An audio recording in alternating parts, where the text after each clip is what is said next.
My name is Pierre Gervois, and today I'm the face of America.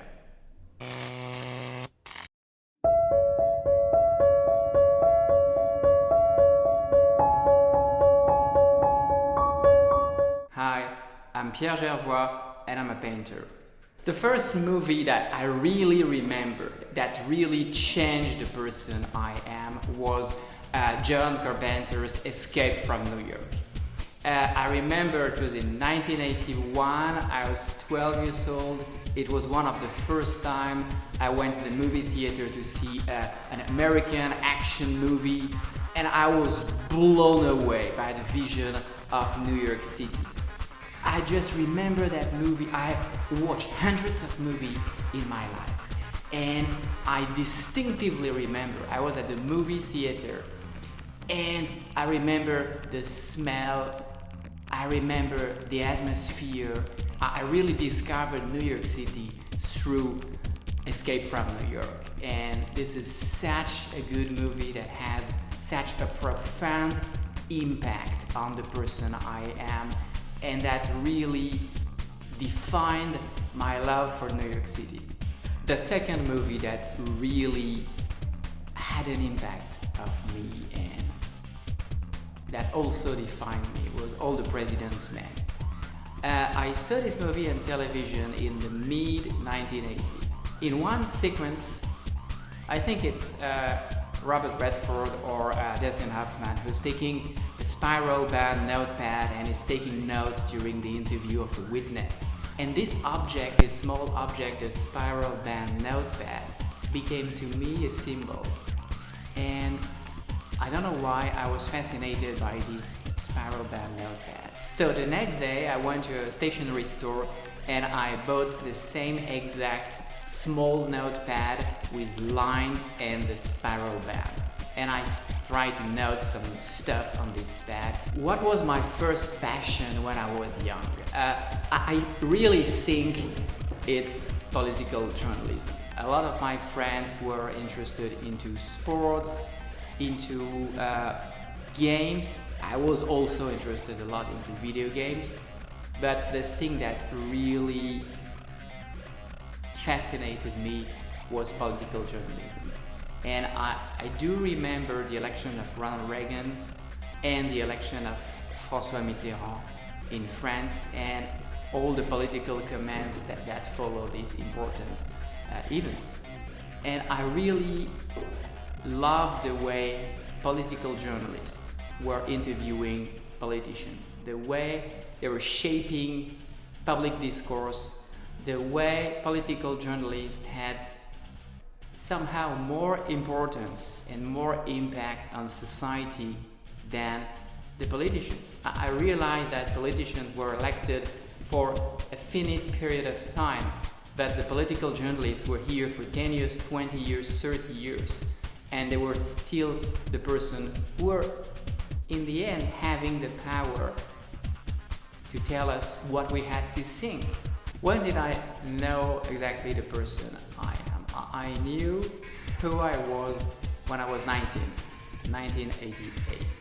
I was offered an art book about contemporary art, and at that time I was not interested a lot by contemporary art forms. I knew a little bit about old masters, but contemporary art form was not an art form that was valued at home. I was raised in a very conservative home.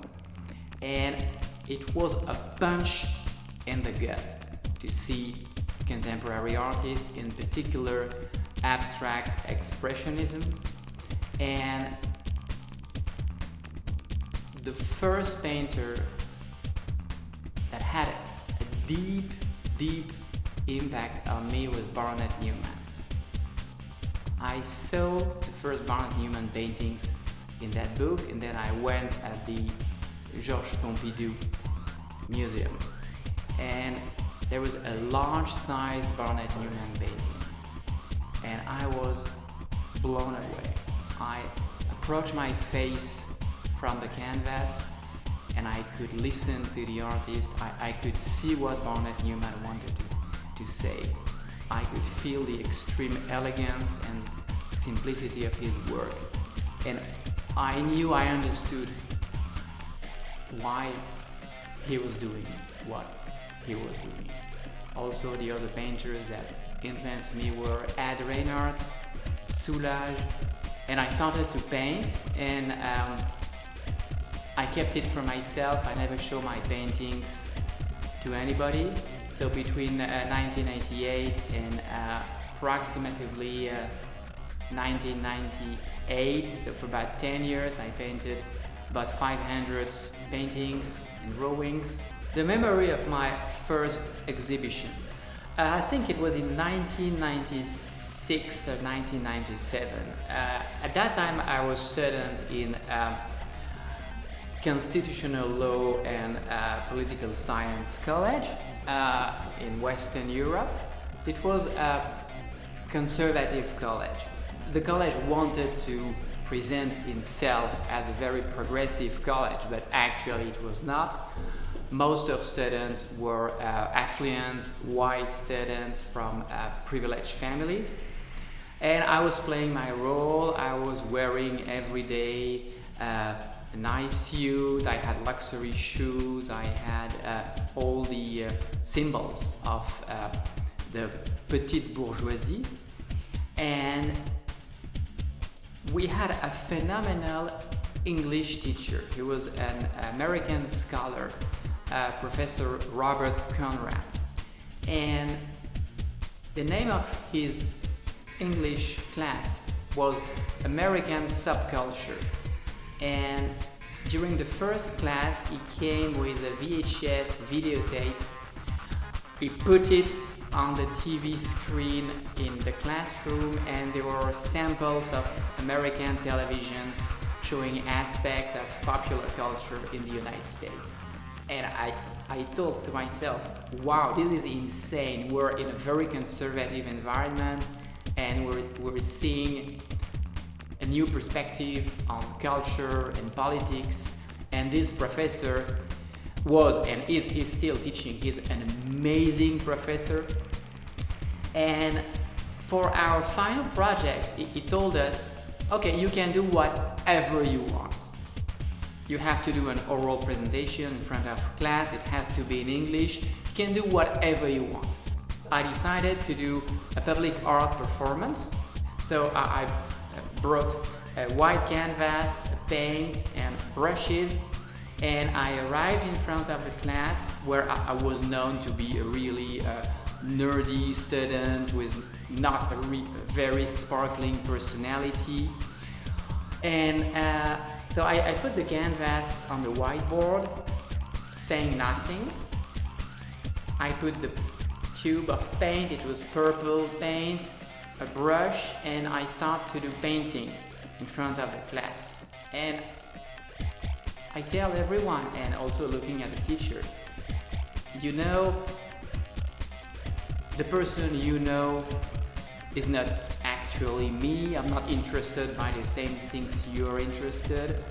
I'm a painter, and this is who I am. And I explained the kind of work I was doing.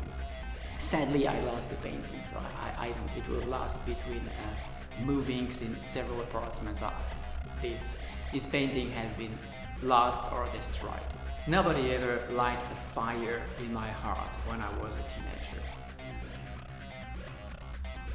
I had to light this fire myself. And the painters that inspired me when I went to museums to see them were the person that inspired me. And I didn't have a lot of teachers that really told me, Pierre, you can do whatever you want, you can be whoever you can.